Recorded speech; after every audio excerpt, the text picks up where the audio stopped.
Good evening, everybody. I don't have access to chat at the moment, so apologies for not being as responsive as I would like for the next little while, but we are here for another game of Crusader Kings 2. I'm going to take a minute while everything sets up to do a debrief on the week and sort of set up what we're going to be experiencing in this game for the next little bit. I've got a number of balls that I'm going to be juggling on this playthrough, actually. I can't remember if we were at negative 52 war score originally or not, but this is hopefully going to be a session of pure conquest. But as always, we want to be keeping an eye on the date. It is 1416, which means we are in the closing decades of the Rose Dynasty. And the real question here is whether or not this 38-year-old ruler is going to see the very end of them, or if we're going to be witnessing a one final ruler in this rather curious house of near gangsters. Hope you're all doing well tonight. I know I'm really looking forward to doing some Crusader Kings 2 tonight. And one of the reasons I'm a little delayed in casting tonight was I finished a book I've been reading on and off for the last little while called Double Down. And I know I've talked about this before, but holy smokes, that is a very well written book, and I will be sure to rave about it, but not quite yet. I'll wait until there are receptive ears. I'm just going to do a little bit of cleanup because I know usually at the end of a cast I'm kind of ready to just let it go, and that generally means just kind of dropping everything. And so usually there's going to be some stray units kicking around. And then I also need a minute to sort of figure out what the strategy for this three-front war is going to be. Well, it's not exactly a three-front war so much as it is three separate small wars. But it should be a good time for my faction. T. Clark, how's it going? Thanks for stopping by. I think I actually saw you before the thing even went live, so... Sir Wedgie, how are you doing tonight? All the good people here, nice and early. How's it... Actually, let's not make this about me for the opening. How is everybody doing? Let's hear, what have you guys been doing since, I suppose Monday's cast would have been the last time I saw a lot of you. If you've not feeling like you haven't done anything this week, tell me at least one thing that you are either proud of, frustrated about, what was a highlight, what made the week worthwhile. You're terrible at this game? Well, T. Clark, I believe the video evidence will tell you exactly how good I am at this game. But I believe this time around we're going to be on the winning side of these things.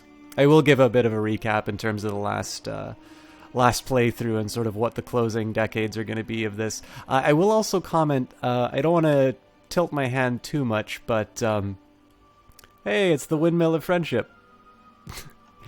I don't want to tip my hand too much on this, but hopefully I will have a small surprise for the end of the cast. Nothing Crusader Kings 2 related, but I think I hope it pans out because it's something I really want to do. I think it'll be fun. I'm just gonna also set up. So one thing, while I'm waiting for you guys to tell me what good things have been happening in your lives, or things you want to discuss. One thing I'm going to be doing right now is planning out my next set of moves. So right now, the Abbasid Caliphate is terrifyingly large. It's somebody who we were almost convinced was going to just steamroll over us and make us lose this little pocket of the Middle East that we have. Now, I mean, in the end, this is going to be, assuming that the dates were to keep goeward to. It's a surprise Crusader Kings 3D. It is 3D! Look at this. You've got an X, a Y, and a Z axis. I don't believe you can rotate the map, though. Maybe in Crusader Kings 3. Decided to take a crack at Europa Universalis 3 and Galactic Civilizations 3. So, I'm assuming you don't have 4 then?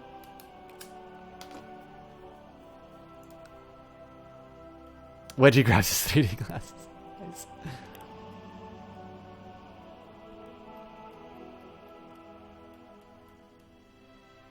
I only ask why EU3 because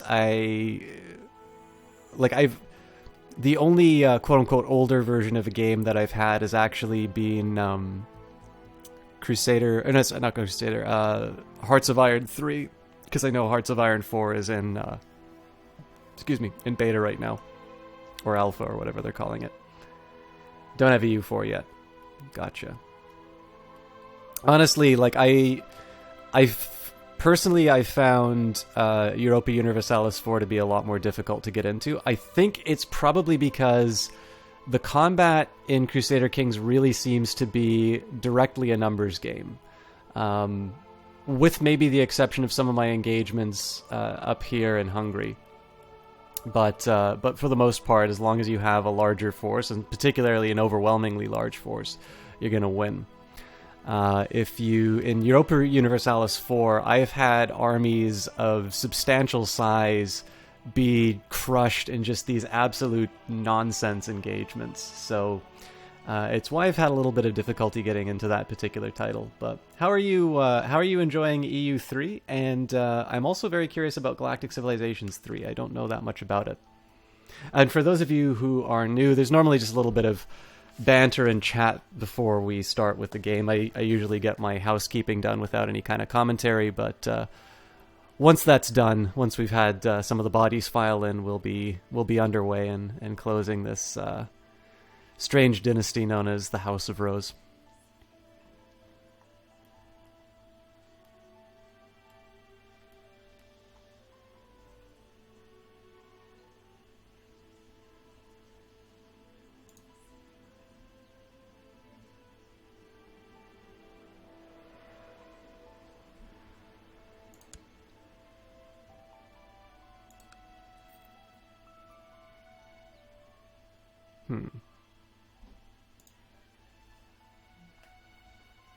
Don't have a lot to fear from my fact. Oh yeah, I gotta get successors.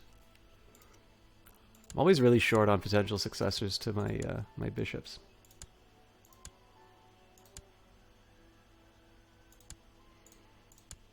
I think we also really need a new pope.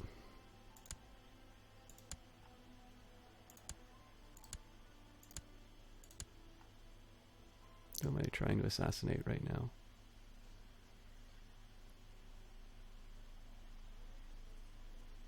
I don't even know if killing him would end this war. I think we'll still try and go for it. The possibility of me killing the Pope is probably pretty remote, so...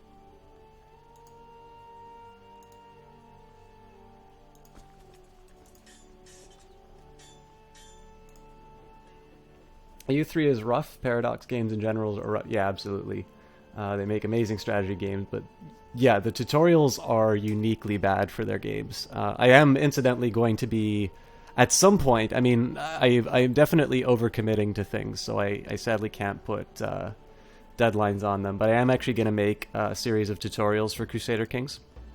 And I'm actually thinking one way of... So, like, one of the problems that you run into is that every time that they release a new expansion, they're going to patch the game so that even if you don't have that expansion, the mechanics are going to be a little bit different. I know a lot of people are complaining about Europa Universalis 4 because they believe the new patch has made the game more difficult in some ways. So one of the ways I'm thinking of approaching it... And then the other thing, too, is, like, you can make a tutorial, but, like, what if somebody doesn't have, you know, X, Y, or Z... expansion installed? You know, what if they want to play a Muslim country as opposed to, you know, a county up in the United Kingdom? okay, I want to play an Italian king. That's obviously going to be very different from playing, the leader of a tribe somewhere on Ireland. There's just so many. I mean, this is the great thing about these games, is that they're very in depth and very complex. But as soon as you add, a new expansion or something like that, if somebody doesn't have it and you're trying to teach a tutorial, they're going to get very confused with the absence of some options. And then if you fail to address the existence of an expansion, somebody who's very likely to own that. I mean, in this case, did I disable Way of Life? I think so. I'll do Way of Life next playthrough. But if you play the game if you play the game without any expansions, it's very reasonable to think that people who play this game will have at least one or two installed. And if you don't acknowledge that, then again, your tutorial's not going to be any good. So the approach that I think I'm going to take is to, you want to focus on concepts. You want to, any tutorial that I've done, be it for Dungeon of the Endless or informally for Endless Space or things like that, I've always tried to focus around the idea of, here is how you think about this game, which will... I need to kill this guy.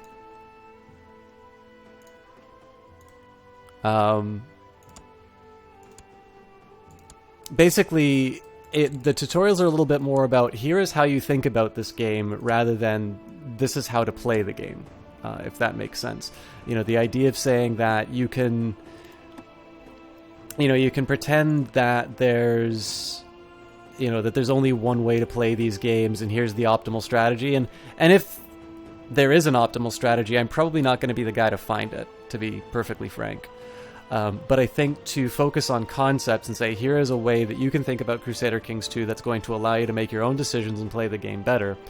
I think that's a style of tutorial that is a little bit future-proof, because in the end, if somebody doesn't have the Sons of Abraham installed, fine, they just skip the Sons of Abraham tutorial.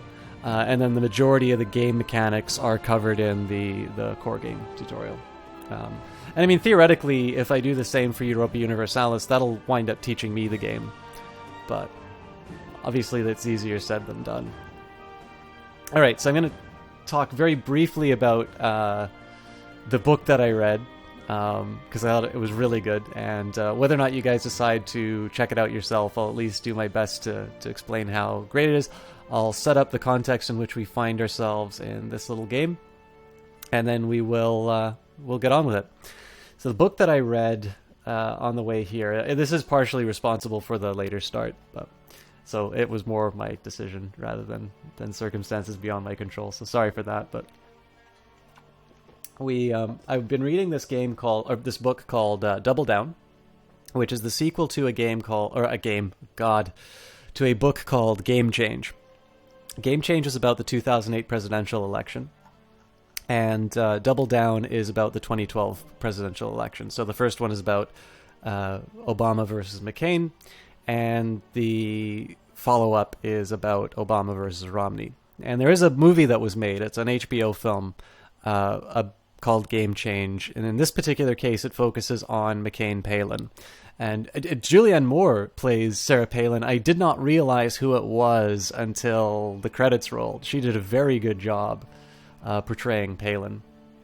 So the movie is pretty good. I think they necessarily have to dial it down a little bit. Like, they need to condense it into a movie length, which means some of the subtleties that I thought made the book very interesting weren't there. Although I think a lot of the incidents that occur in the book that made it interesting do find their way onto the screen. So I think it's actually a pretty good film in its own right. But personally, I think Game Change is more than just what is portrayed in the film. The film very wisely decided to focus on one particular event or series of events and a set of characters. Otherwise, it would have basically had to have been a TV miniseries. And let's face it, House of Cards is interesting because you're allowed to take dramatic license. I'm not entirely sure Game Change, the TV miniseries, would have been as interesting. Hey, EP Warrior the Lord, how's it going? I'm just doing a little bit of a book club before I hit the unpause button. House Ross is bigger? Now I'm curious. Let's actually see if there is a House Ross. I know you're probably being sarcastic, but now I'm actually a little curious. Let's see if it's been... Damn it!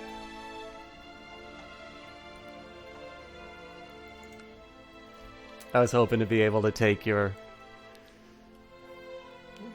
words literally. So yeah, I think again the film did a good job with the format.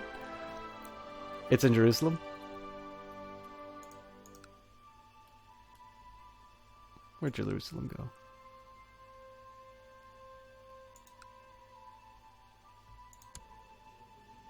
Wait a minute, I thought we owned Jerusalem.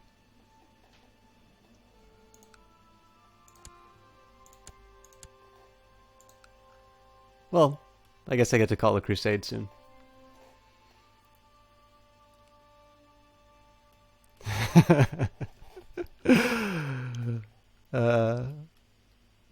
We exterminated them. House Rose is not even going to allow a one-letter difference between the greatness of their name. So, there's a few reasons why I like these two books.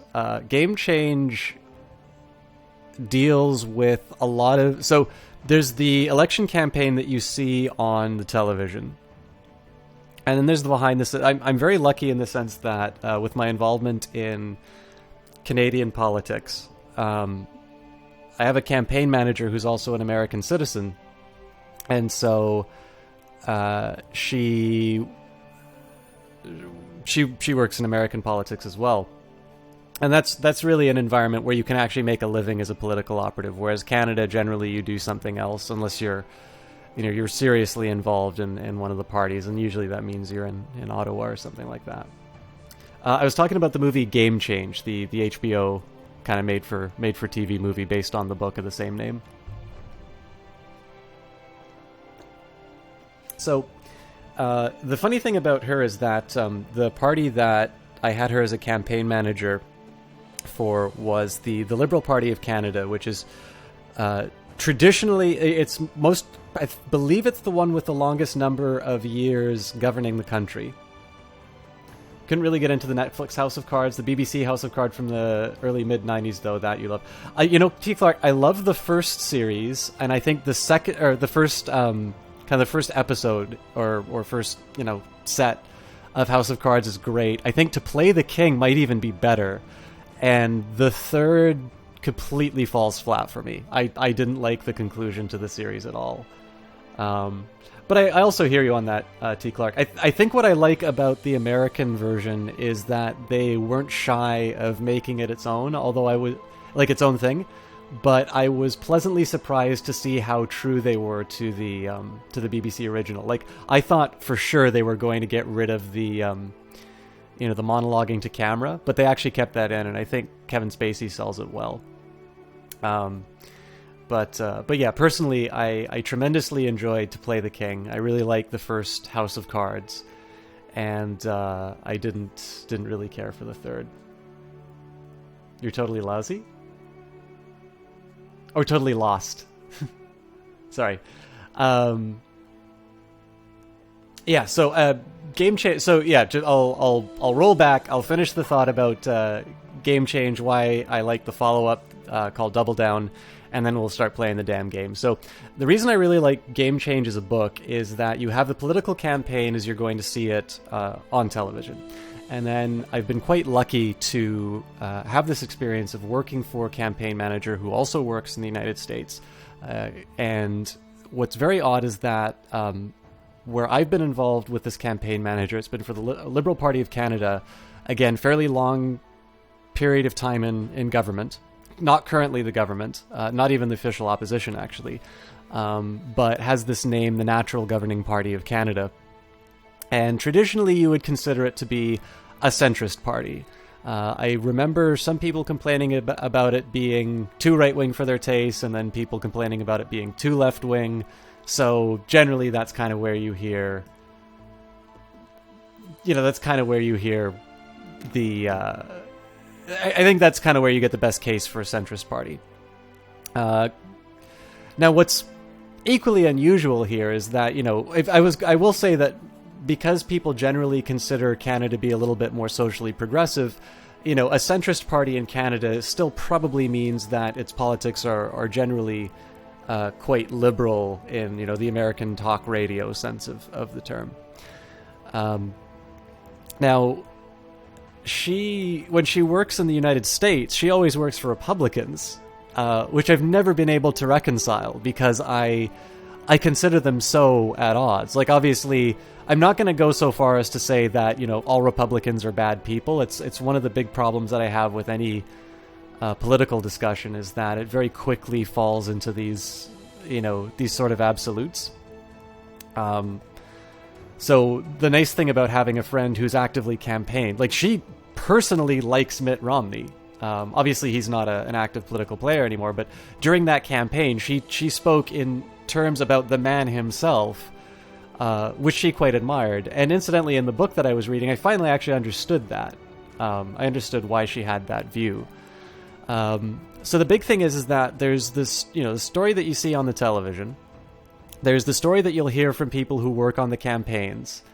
And the beautiful thing about this Game Change book and this follow-up Double Down is that I finally got a bit of a picture in terms of at the higher level, what's going on between the individuals. What is motivating these headlines, and maybe what's, because we're in a news cycle that doesn't necessarily, promote that much reflection. This is one of the reasons why I really it's very hard to subscribe to magazines nowadays because so much is available for free online.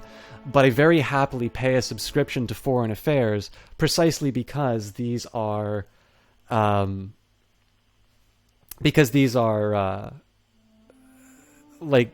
thoughtful pieces which are allowed to kind of take an idea and run with it for a period of time, as opposed to what you'll get on cable news or even in a newspaper, which is you have a certain column length, you need to get some information out and that's it.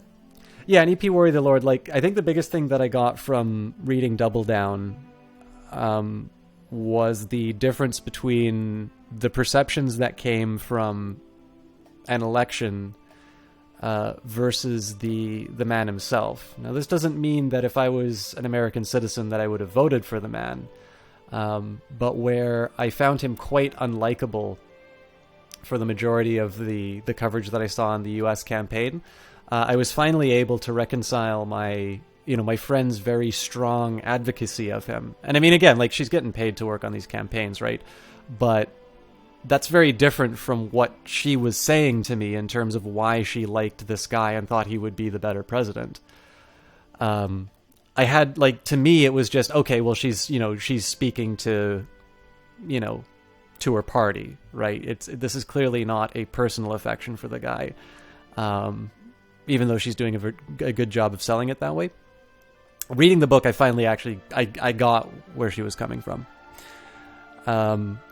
But again, yeah, the biggest thing is that it's, in addition to this interesting perspective of both those campaigns, where I haven't really seen the stories kind of come out that way, the authors are extremely gifted storytellers.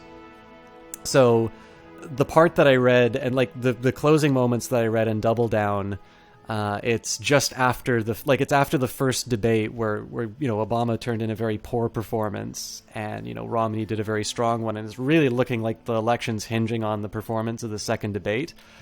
And Obama comes in, it's the night before the preparations, and he just outright confesses he doesn't know what he's doing. He doesn't know why he's lost his ability to perform and things like that. And the drama that they're able to conjure up and the narrative that they drew, I know what the result of the 2012 election was, and I'm sitting there, I'm like, oh my God, Obama might lose or something like that. And then, in the end, they give his final speech. I mean, his final campaign speech of his political career, and this big triumphant, return. It's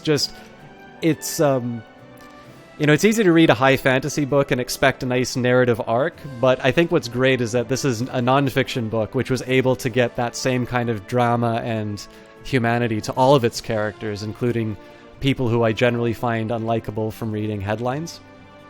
I think they did a good job of just telling a really good yarn, in addition to giving me some insight into the management of a political campaign that I didn't see before.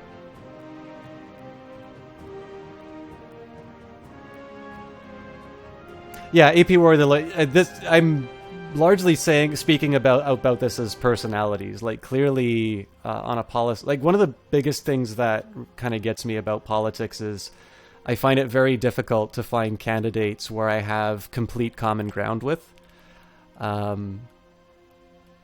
So, obviously, especially with today, the Supreme Court ruling regarding gay marriage, if I suppose here's the way of looking at it. Like, if marriage equality is your number one issue, if that's make or break, then effectively the entire the Republican Party is basically off limits to you. And I think that's a shame, because at least from my perspective of the American system, is that because of the polarization, there's been the Democrats have some either inclination or necessity to become fairly entrenched on the left. The Republicans seem almost to their own detriment committed to these very hard right policies. And in the end, like, I'm kind of glad that I'm a Canadian and I don't have to vote for these people, because I can't quite find common ground completely with either party. So I'd actually find it, like, if I had an issue where I was like, if somebody doesn't support this, I would never vote for them, I'd actually find it very difficult to vote in an American election, just because my interests are very broad, and I don't think I would find a candidate who quite hits everything where they need to go. But anyways, the point that I wanted to make, I think I did a terrible job of selling Game Change and Double Down, but if you're looking for some nonfiction, so here's some reasons I'll give you for checking out Game Change and Double Down. Number one, the vocabulary of those books is pretty great. It's very readable, and yet they will occasionally throw in a word which is, a $5 word. It's appropriately used, so it's good for flexing that linguistic muscle. And, I recommend, if you don't know the word, go to the dictionary and learn it. Like, I've learned new words reading those books, which is great. I love having more ammunition for writing. Number two, it's very well written. So it's got these great narrative arcs. You've got Game Change, which is entirely about this shift in American politics to sort of this Hollywood style celebrity, and all of what's entailed in that, from press coverage to the kinds of crises that the candidates need to deal with.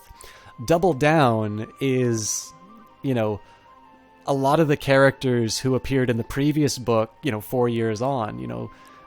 There's this great personal development for Obama, where there's these tremendous moments of self-doubt, which you're never going to see on cable television, but were very real, and you get to see all of that in the book. So again, they've got a great story and they tell it well. And then, of course, most importantly is that it's history, it's political science, it's something that's actually happened and is worthy of analysis. Books like that are great to read. Not just because of the information that they give you, but the information that is possibly left out. The sort of thing that the question that you have when you read it and say, well, what happened here? X, Y, or Z. So let's all be libertarians. Well, I wouldn't plan on living in America unless I were to go to school there. I mean, obviously, for all the cracks people make about American education, I mean, almost everybody who wants to study or wants to work at a university wants to work at an American one. So I'll put it to you this way: like, I don't have an immediate plan outside of going to a top level school to live or work in America. But certainly it's not outside the realm of possibility for me. Anyways, book club is over. I strongly recommend the books. Again, I don't think I did a good job of selling them, but if you're looking for something a little bit different, I think they're worth it. Now let's talk about the game. So where we were at last game was we had about almost 130,000 angry Sunnis ready to kill us. That's been whittled down to 33,000. Basically, the strategy for that was we were trying to delay the war as long as we could. They wound up losing a lot of those troops to attrition. We're currently sitting on 67,000 troops. So in raw numbers, we beat the Caliphate, which means that even though we're at minus 52 war score, we're going to be making up a lot of that really quickly. Again, with 37,000 troops, it's still possible that the Caliphate will be able to turn and bite us. But we're in a fairly strong position now. We should be able to wrap up this war pretty quick. Yeah, 14-16, we're almost done. We might even finish this playthrough tonight. We'll see. Obviously, I talk a lot at the beginning, so I don't want to anticipate. But if we wrap up the game tonight, like I said, I've got a plan for a bit of a surprise at the end of the cast. So we'll see how far we go with that. So the plan, it was a 1 in a million shot, but it did turn out. We were able to delay the Abbasids long enough that we've at least got them to a stalemate. Because I'm dealing with these other wars, I want to do as much as I can to push this to an enforced demands. If I have to, I'll go for a white peace. But what I want to do is enforce demands to completely crush their economy, wrap up these other two wars quickly, and then move into biting off another chunk of the Abbasid Caliphate. That is incidentally why I was doing the de jure duchies view. I kind of want to see what the largest block of land I can bite into is. I'm thinking maybe Arabia is the next place I go. Obviously, I shouldn't be counting that yet. The one problem I will run into is that I can't declare war with troops raised. And obviously, I'm going to have the troops raised for the Caliph, but also to deal with this crusade that I'm currently on. And of course, we've got this adventurer who's got a fairly substantial force that I need to contend with. And this is a little bit of a question mark in terms of how I deal with them. So the current plan for this is the crusade is effectively won. We're at 87%, and I've got 54% contribution, but I do want to keep these troops in here. I do actually want to put an end to this crusade as quickly as we can. So I'm not going to commit any fresh troops to this, but I'm going to do as much as I can to continue to prosecute this war, because we need to put a cap on this as soon as we can.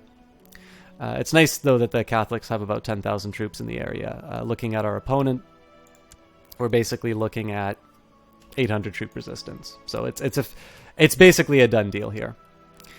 The next step, of course, is to worry about the Caliphate. My concern is that I have a little over 20,000 troops in the area, which means if they consolidate, they get their full 30,000 troops, I actually have a problem.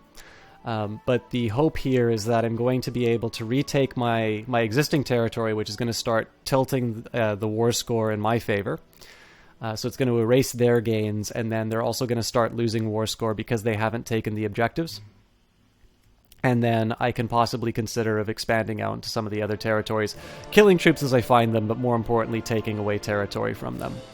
And then finally, once I get a little bit of money, I might get a final division to start dealing with these troops up here. The biggest thing that I need to worry about is not so much killing them before they take these provinces, but just making sure that the war score doesn't go so far against me that I lose this war before I can raise troops to deal with them.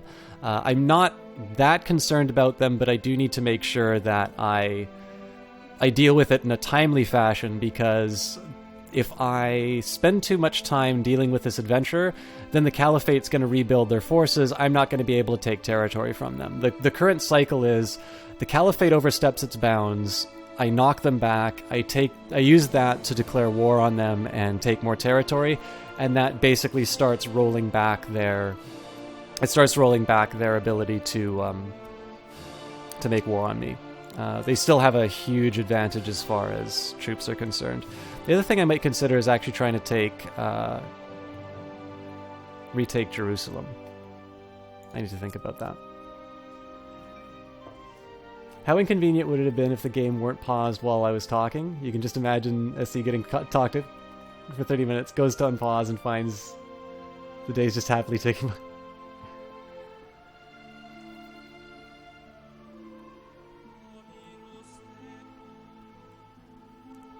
Oh yeah, I mean, it's possible I could have kept talking while the game was unpaused. The biggest thing is that I've got a pretty heavy time. Like, there's a lot of time-sensitive components here. I need to make sure that Hungary's dealt with. I need to make sure that these troops are properly taken care of. If I talk too much about these subjects, I tend to get a little distracted. Or if something happens in the game, then I'm not able to properly communicate the idea. So that was a long talk session, though. That was like 30 minutes of... That was just 30 minutes of a book that I read. Seriously, though, go to your library and borrow Game Change. It's really good. Yeah, an EP war, like, this whole green area is the Abbasid Caliphate. At full strength, they're about 130,000 troops.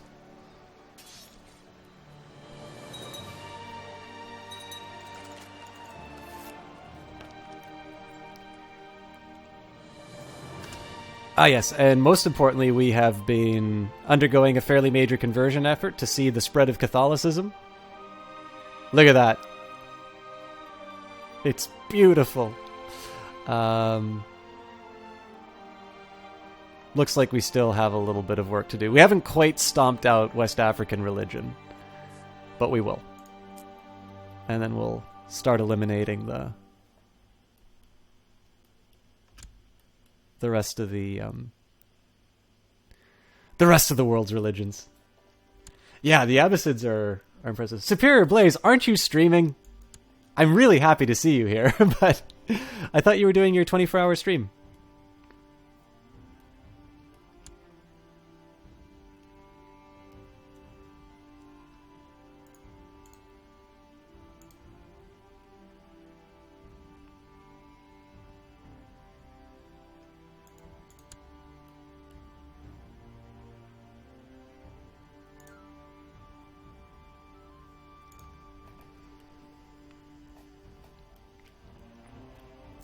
And yeah, AP War, I don't quite know how it happened. I just remember one day I like woke up and the Abbasid Caliphate was enormous. But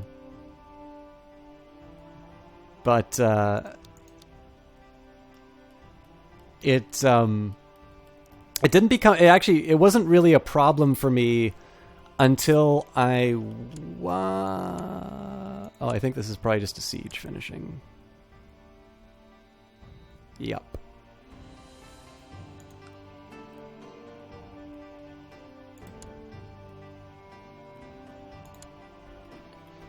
This is a bit of a conundrum.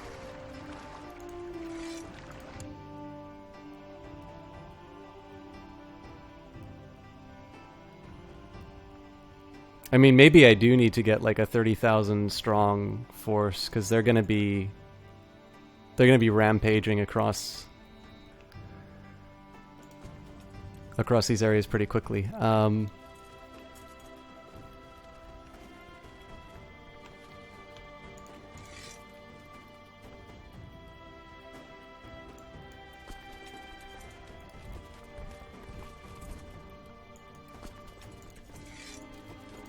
a short break, just want to stop by and say hi. Excellent, Superior Blaze. What time did you... I know you're doing your 24-hour stream, so what time are you wrapping up? I was hoping to stop by at the end of the cast.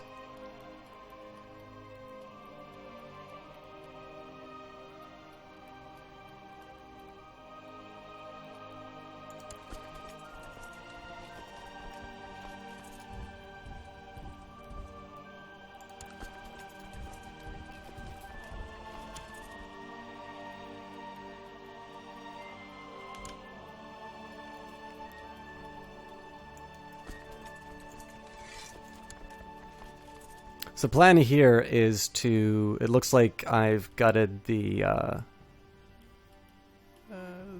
my forces here, so I really just have the West African groups.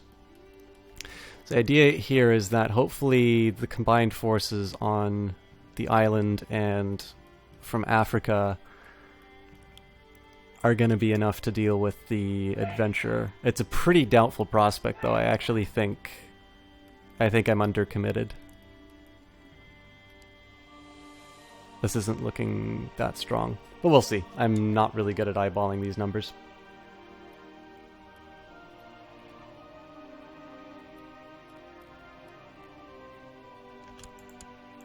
I think that's a second holding. Yeah. What are they fighting for? Bavaria.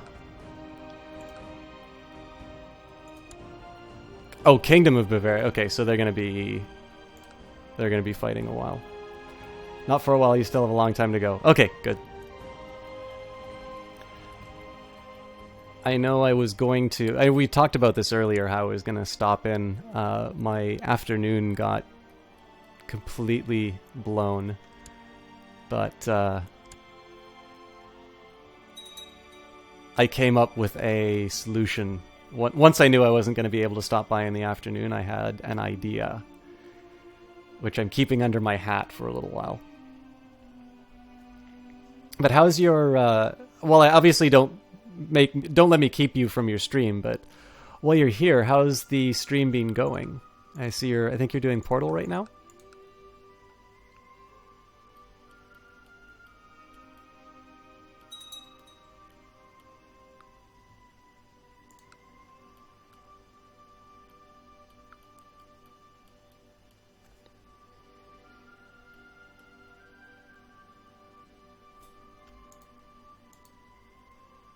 Okay, so we've got 13,000 here. That's not that bad, but I have a feeling I'm going to be undermanned for the fight. Hello. I have a feeling... See, this is where I blow it by... Like, when I don't pay attention like this, things like these 13,000 troop monstrosities show up. So they arrive February 3rd, December 30th. It's ugly, but I think it's going to work. I definitely should have seen that coming sooner.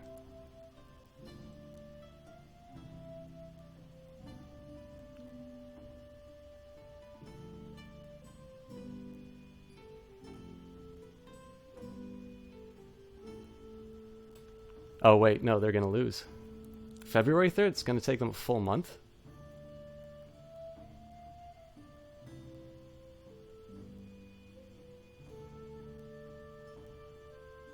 I might actually have to divert the forces from the...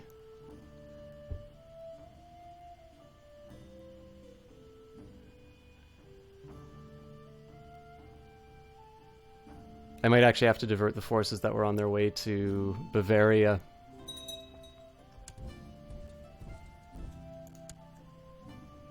Yeah, so we just got clobbered there.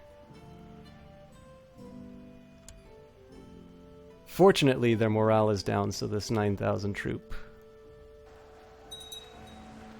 Oh, God.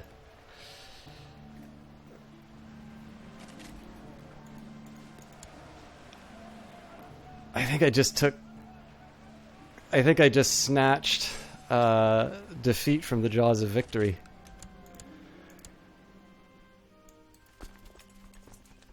Alright, so our morale's okay. They're going to be sending 6,000 troops to clobber us, but we should be able to get through it. What are their numbers at now? 27?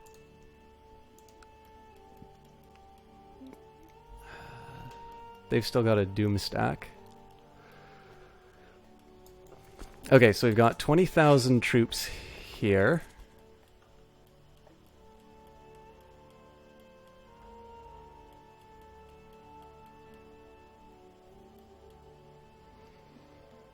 So if I combine it with a Hungarian group, then I'm able to deal with this adventure, but I'm almost thinking I need to send these guys in after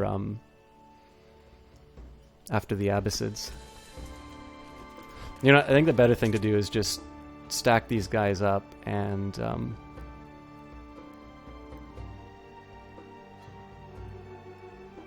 engage in some unfair fights.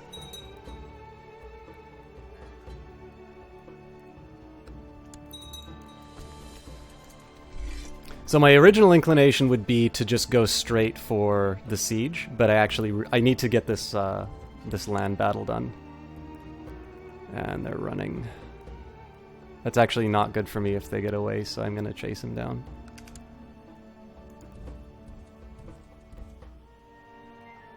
So they get to Baalbek on the 4th. Well, we'll see what happens. This is actually a fairly tricky calculation to make.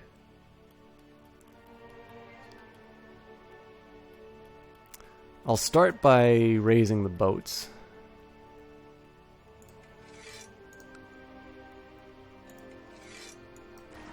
This is more than I actually need, but I kind of want the options. It's okay, going well, but you're starting to feel a little sick, so you don't know if you'll keep going after you finish with Portal or not. Okay. I hope you continue, Blaze, but I know, like, the first thing I ever did on stream was a 24-hour stream, so I know they're really taxing. I hope you're feeling better soon. Alright, so I haven't communicated the strategy that well. So, that was a major error on my part to let 13,000 troops sneak up on me like that. It's not the end of the world because I still outnumber sort of their main group, but I really can't afford any more mistakes like that. I'm still at a loss in terms of how I deal with the 22,000 troops here. I am thinking that I'm going to take these guys and combine them with the Hungarian group, and I'm going to send them in first.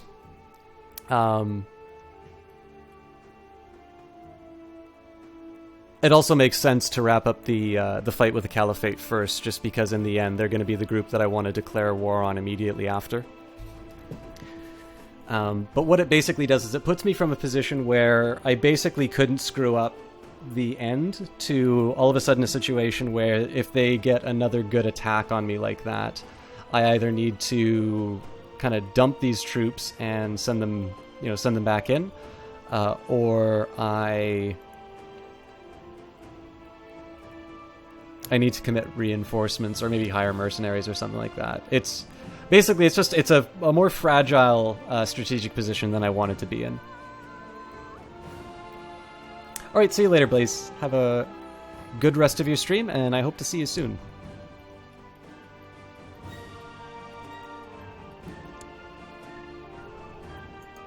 The other thing I want to keep an eye on is my contribution to the war. We're still at 55%, so I think it seems impossible that the Knights Templar are going to be able to outdo me as far as a war contribution. But I'd rather not... I'd rather not just take that on faith. I'd prefer to have something more concrete. How are we doing for money? Yeah, so we're still earning money every month as well, so... The money's the important thing, because if I don't manage that well, I'm going to...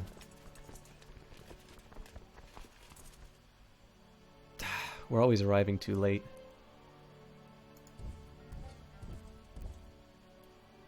Well, let's go for it.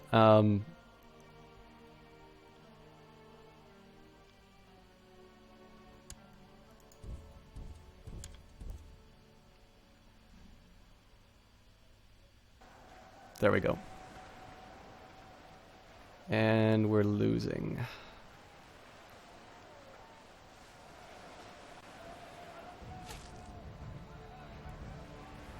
But they're losing faster, so that's what we needed. It's an ugly fight, though.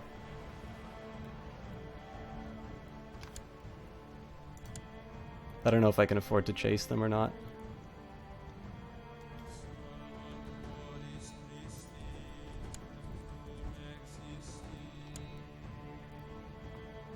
So yeah, that's 4,000 troops. That's now at full health.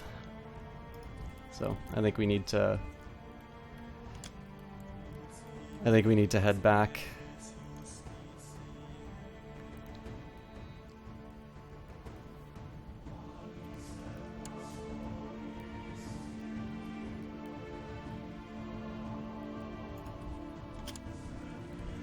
We'll take the... Okay, so what we'll do is we'll take the long way around and just kind of take out these little pockets. But we need to start... taking territory back, otherwise they're going to get too much of an edge on us.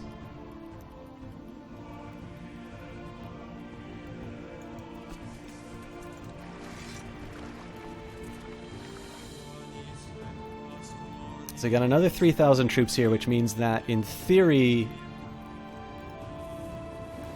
this contingent's going to be able to deal with the Bavarian War right away. I'm going to laugh if that's a large force. I really hope that those boats are actually full of troops headed towards the UK.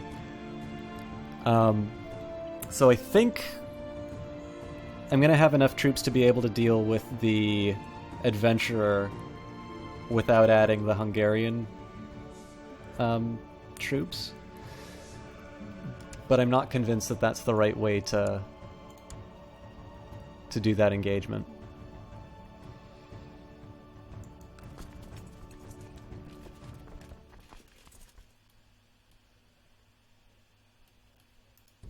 I think instead we should just start reclaiming my territory.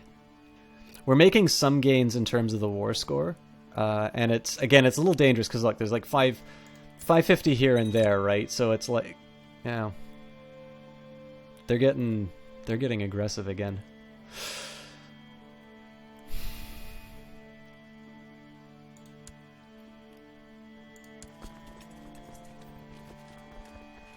So probably my best commanders that I can get for this too.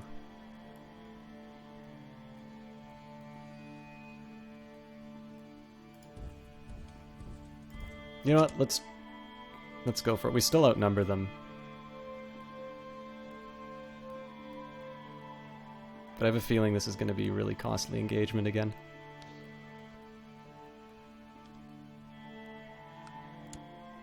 Yeah, they're doing what I was doing to them. So, I mean, if you look at it, you've got 850 on here, so that's going to bring them up to over 60, and then you've got another 500 troops here, another 1,000 there, and all of a sudden they're equal in size to us. So I think what I'm going to have to do is just try and seize as much territory as I can in the time that it takes them to get their act together. And then I might just have to put a hold on the fight with the Abbasids so I can deal with the Adventurer. Now the good news is that they have been losing a lot of troops to attrition. The Hungarian campaign's almost over. They're wasting 1,000 troops in the UK.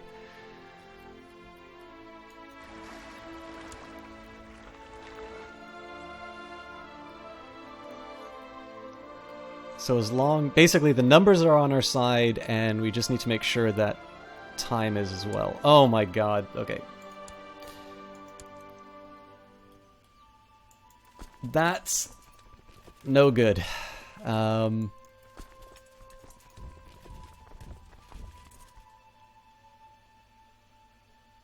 okay, there's only one way for me to deal with this, which is delay the deployment of these troops. I mean, I've got the main force here. It doesn't make any sense not to engage the rebels, but that's exactly what I'm talking about, time being on our side. The time that I spend dealing with this rebellion is time that I'm not able to take on the Adventurer, and it's also time that the Abbasids can regroup.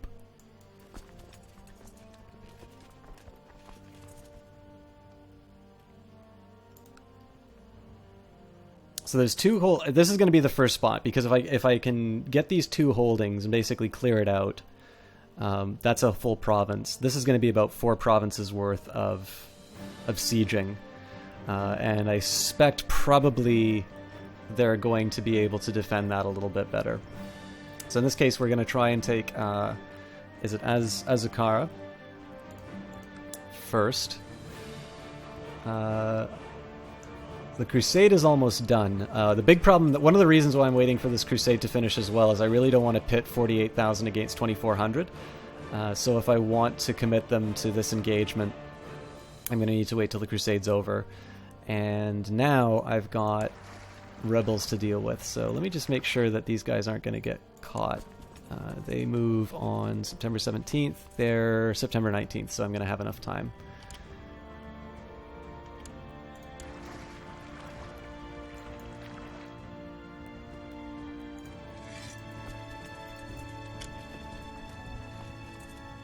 So these guys are going to be fighting at less morale.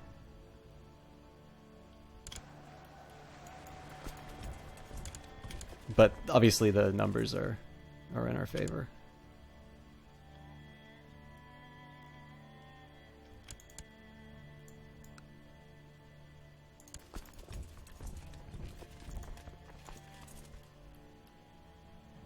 I'm pausing a lot too, just because I want to make sure that the Abbasids don't jump on me like they did last time. Their numbers are still, I mean, again, 21,000 now. 1,000 of those troops are trying to lay siege on holdings in the UK that they're never going to be able to take. So, small benefit there.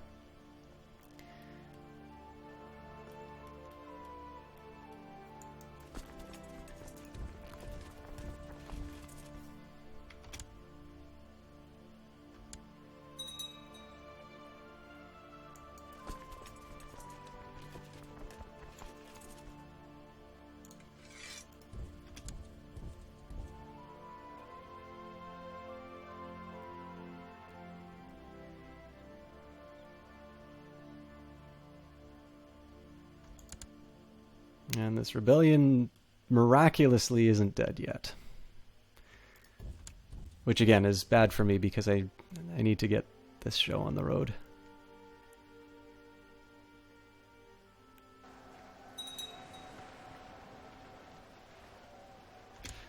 Okay. Rebellion dealt with.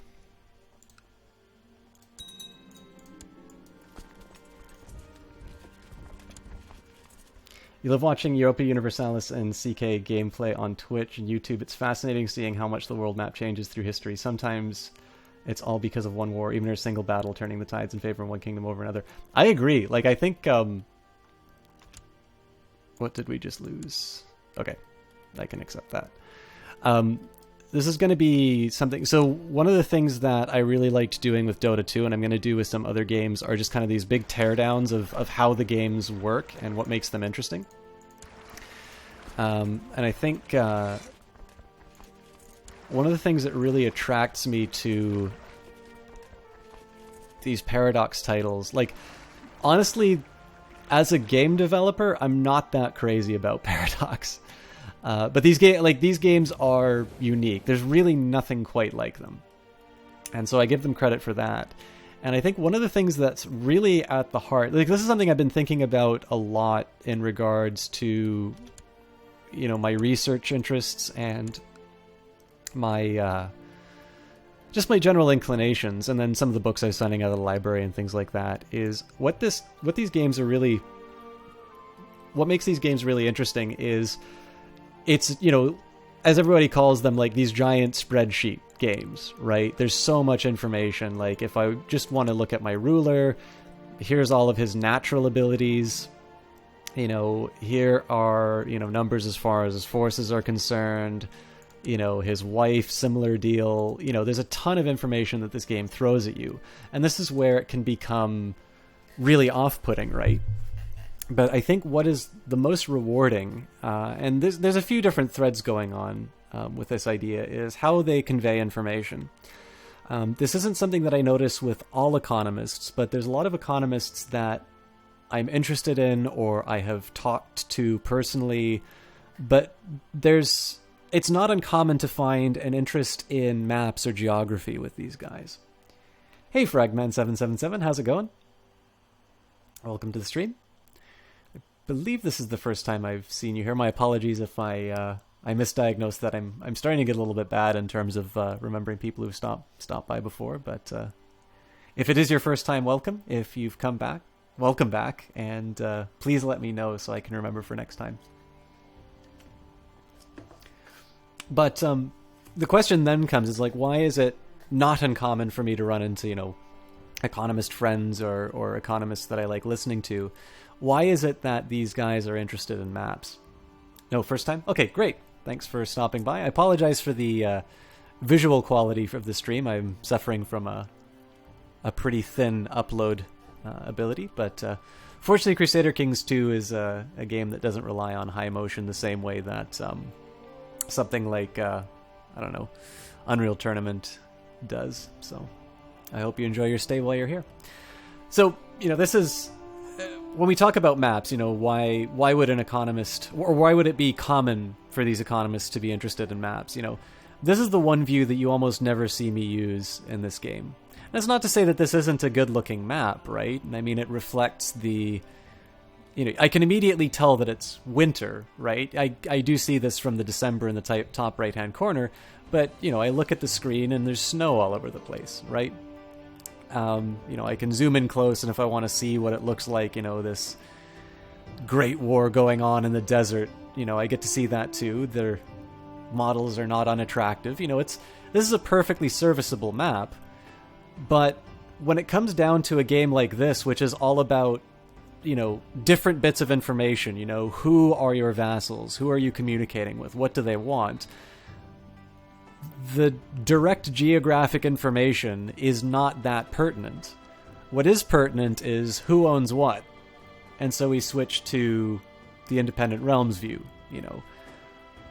What is owned by the Abbasids and what do I own? You know, what do the Abbasids currently control that I own? What do I control of the Abbasids that is normally theirs? Well, currently nothing.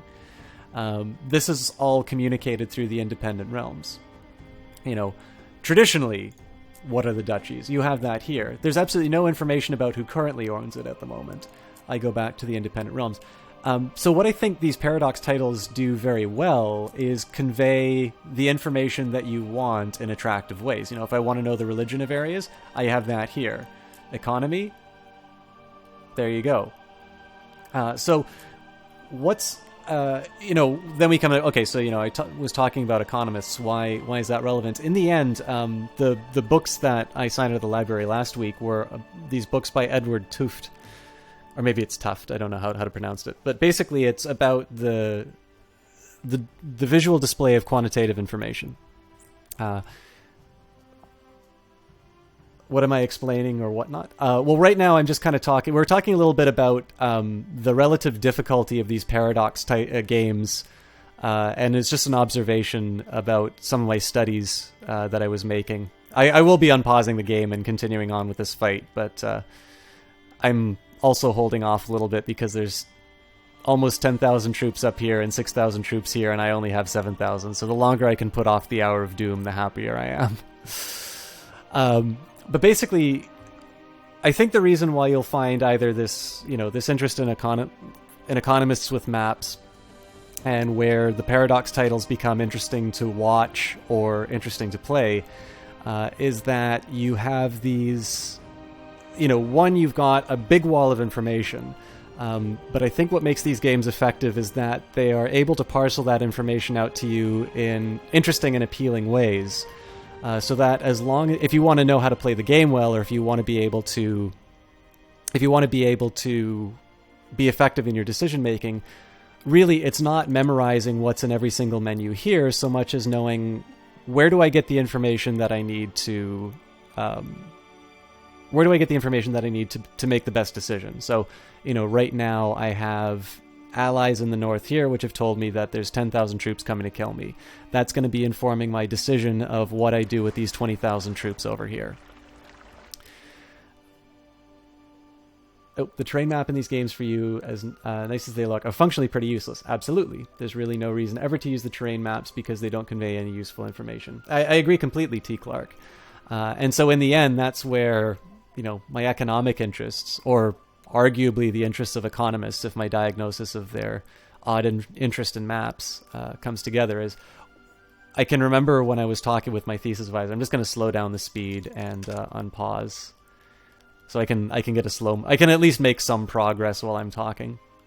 But I think I can remember when I ran into a couple of problems during the thesis, and I talked to my advisor, and he said, "Is like, you know, didn't you look at the data?" And of course, when I say look at the data, I'm thinking is like, yeah, well, you know, I saw the numbers, they're on the sheet, so on and so forth.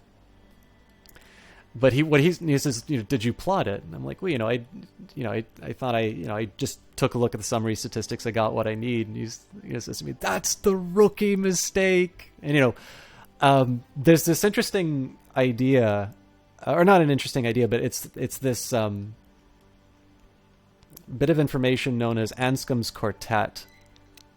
I think how I'm going to handle this, if they're foolish enough to attack me here, I'll let them take it.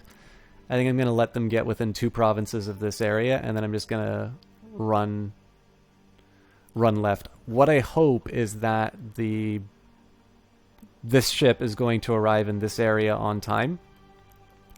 I am going to deal with the adventurer just because I have the numbers to deal with him now. And then we'll come back and hit the Abbasids hard. It's a really big if that these guys are going to have enough time, though. I think the siege is basically lost. But the more of these guys' time that I can waste, the happier I'll be. I mean, there's a side of me that kind of wants to pull up R and show you Anscombe's quartet, but I've already wasted a lot of time on this stream just talking about things that aren't Crusader Kings 2. Do I play any multiplayer in CK2? This is actually my very first Iron Man playthrough, so I haven't played any multiplayer yet, although I'm interested in it. I suspect probably multiplayer will present a bigger challenge just because... Alright, so... I think I actually need to run now, because if they bog me down into a fight, those 9,000 troops are going to be able to kill me. That's a shame. I mean, I have enough to take these guys on, but I think discretion is the better part of valor at this point.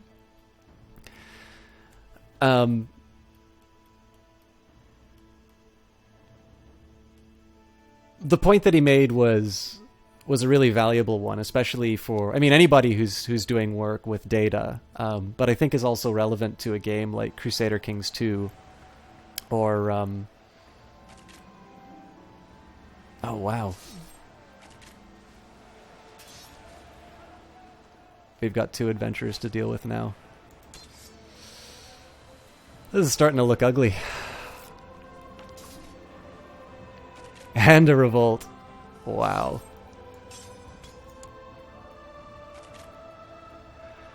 And Damascus, no less.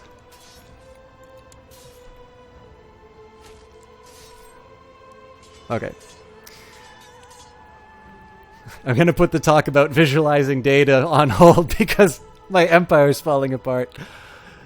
Okay. Sky has 19 compared to the 18. He likes me 100%. I mean, I'd really like to do it, but it's hard to turn down a bishop that likes me by 100. I think I'll say give him a chance.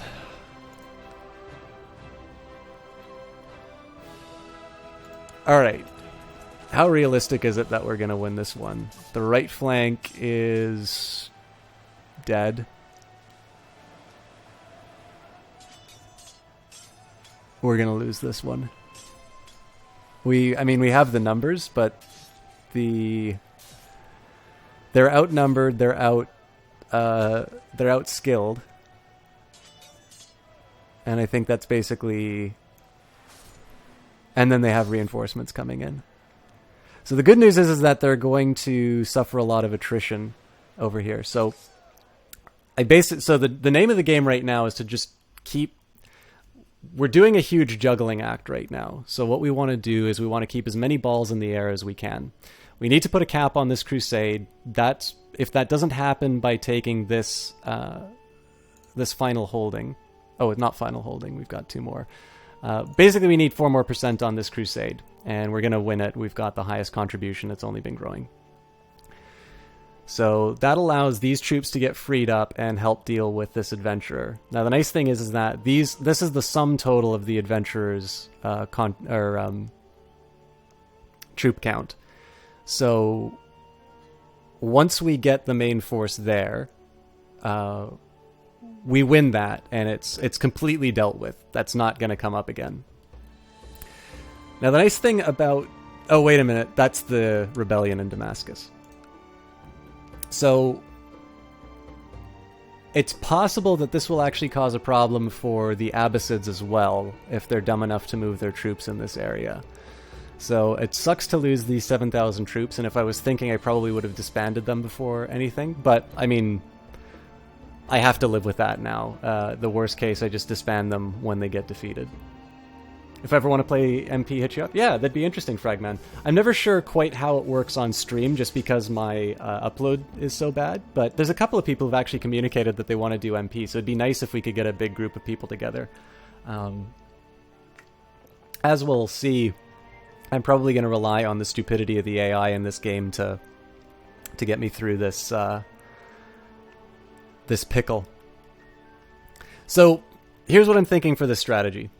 The Crusade's over pretty soon. That frees up about 5,000 troops. I'm going to lose some to attrition as I move them through, but I think that's better than disbanding them and putting them back together again.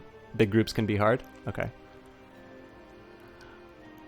I deal with this adventurer first just because they have made some gains as far as territory are concerned. And I know that once I kill them here, they're done. They're dealt with. It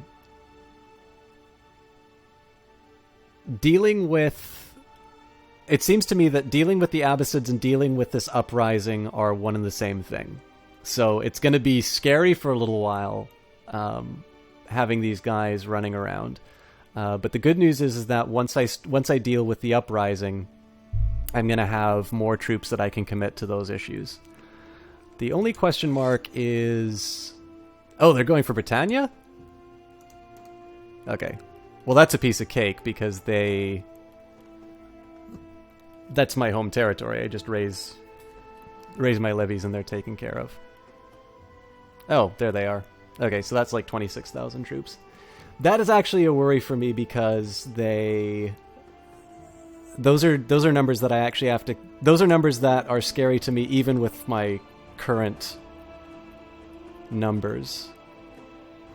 So I think what I'll do is I'll take out the adventurer here. We'll see how much progress these guys have made. I really need to deal with the Abbasids soon, though. Yeah. I know what my priority is. We'll see what happens after We'll see what happens after we deal with the first adventurer.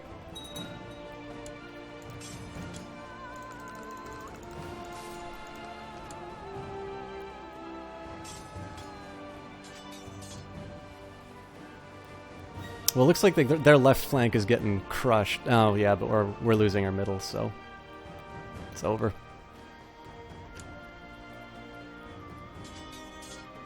You keep looking at a year in the game, you're lucky if you can make it 25 years before you do something stupid and things start going horribly wrong. Yeah, well, I mean, it's not like things are going great here.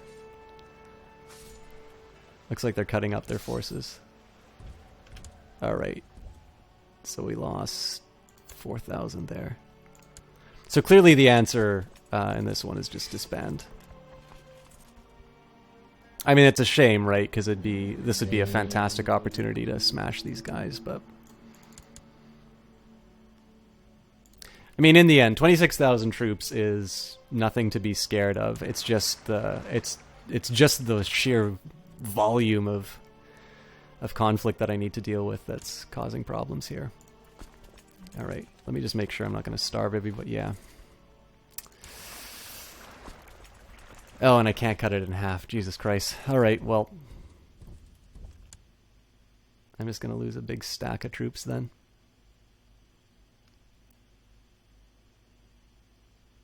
It's actually the last thing I wanted to have happen, but... Okay, so none of these places can support 20,000 troops. Well, this can. We will cut it in half.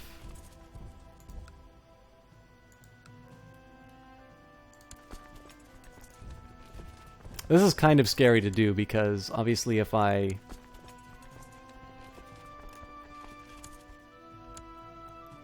late, or if I'm too late in moving these guys,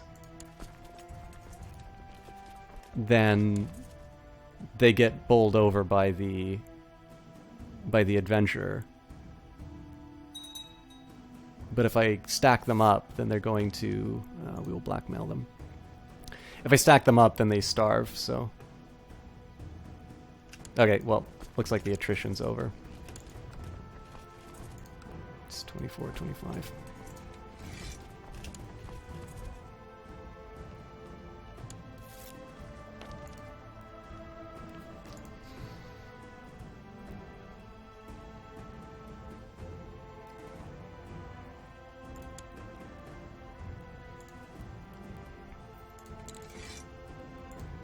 So I kind of blew it on terms of talking about the... Oh, 5 people games are nice in MP? Yeah, I mean, again, it's entirely a new concept to me in terms of how to do it. I think one of the biggest problems I would have with multiplayer in Crusader Kings would just simply be, you know, when I want to pause the game may not necessarily be when somebody else wants to.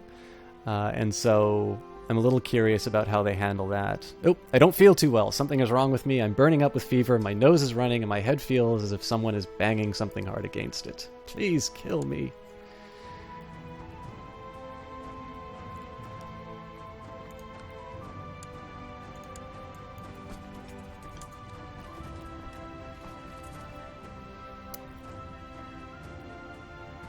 Because as you notice, I pause this game a lot. And part of that is just because I talk a lot, but the other thing is just for, you know, trying to make an informed decision in terms of what the next move is. I'm really happy that this rebellion has decided to self-destruct. Less sure about the Abbasids. Okay, Crusade is over, which is fantastic news.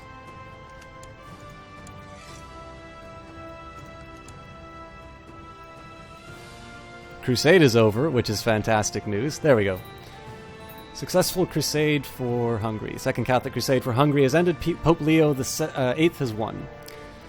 The Blessed Virgin granted Emperor Maccus of Britannia victory in the crusade of Hungary against High Chief Tolai of Ungvar. Pope Leo VIII called for a month of celebration across the whole Christian world. Praise the Blessed Virgin.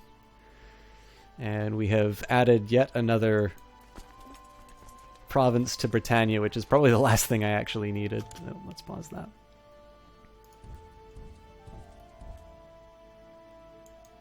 So, even though I'm crossing a river, we substantially outnumber them. This should be taken care of. The game gives you 30 seconds where you can only pause it, and after that 30 seconds, anyone can unpause it. Okay. I mean, I suspect, too, probably if you can get a game organized with people, these are people who are generally on the same page so far as, you know, so far as how you,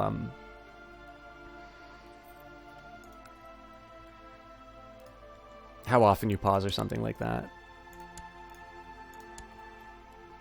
So the one drawback with winning this crusade, of course, is I now have a whole bunch of holdings that I need to deal with.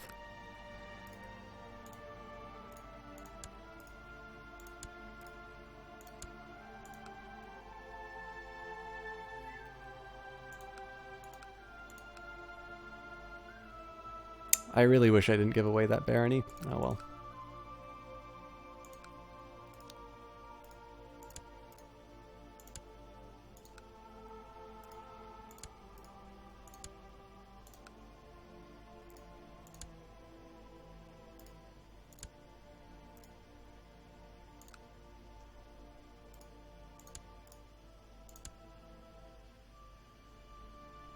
Patient people are nice. Well, yeah, and I mean, the other thing, too, is that I think, like, number one, assuming that people are even going to war with each other at all, which clearly, you know, it's... how much is that going to cost me? 100 gold? Yeah, why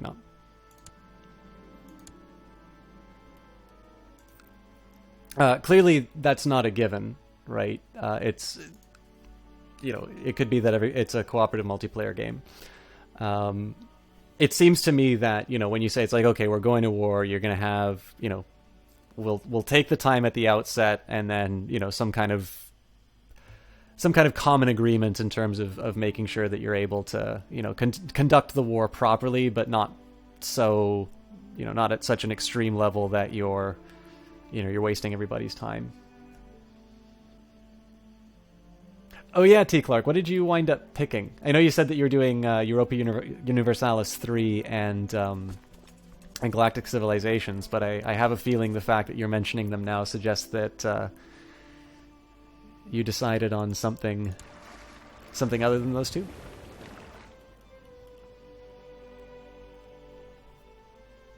Still not quite sure what to do about this. I guess we'll see how this fight with the adventurer goes.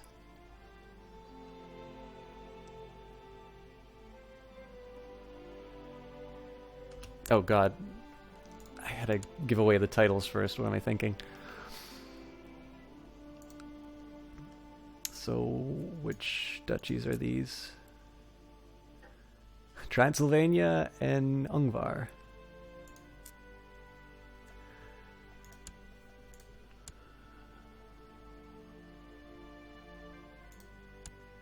And I still don't have a male heir.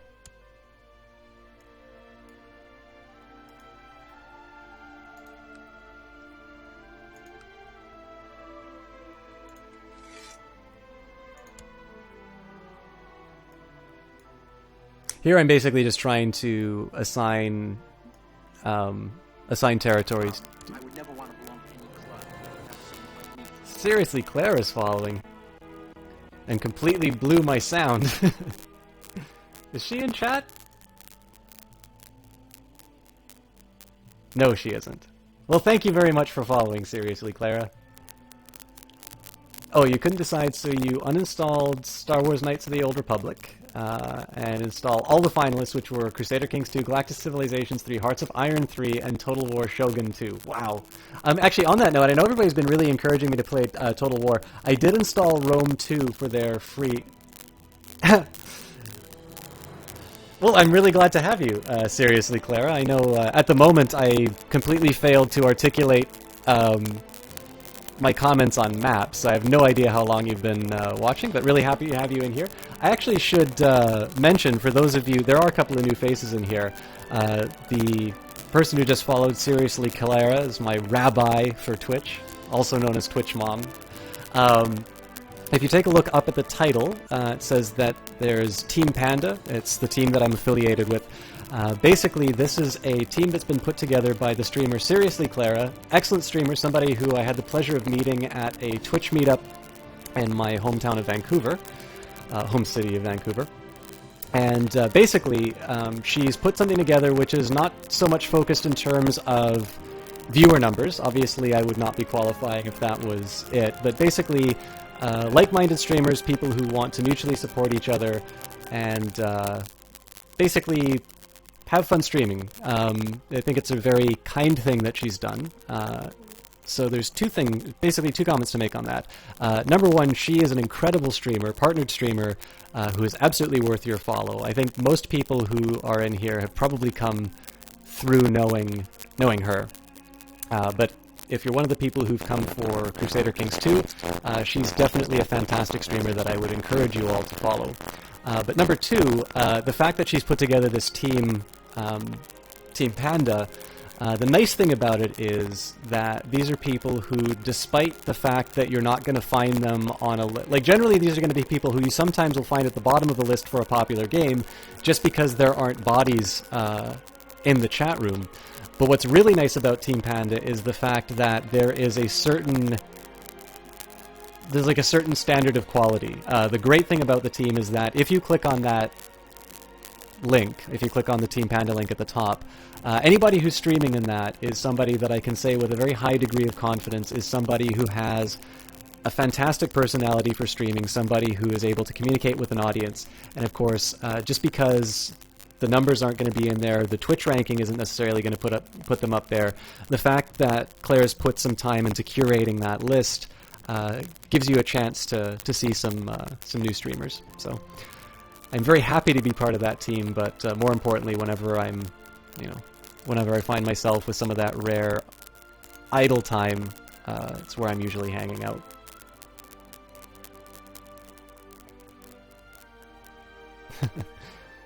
Oh, sorry, Sir Wedgie, is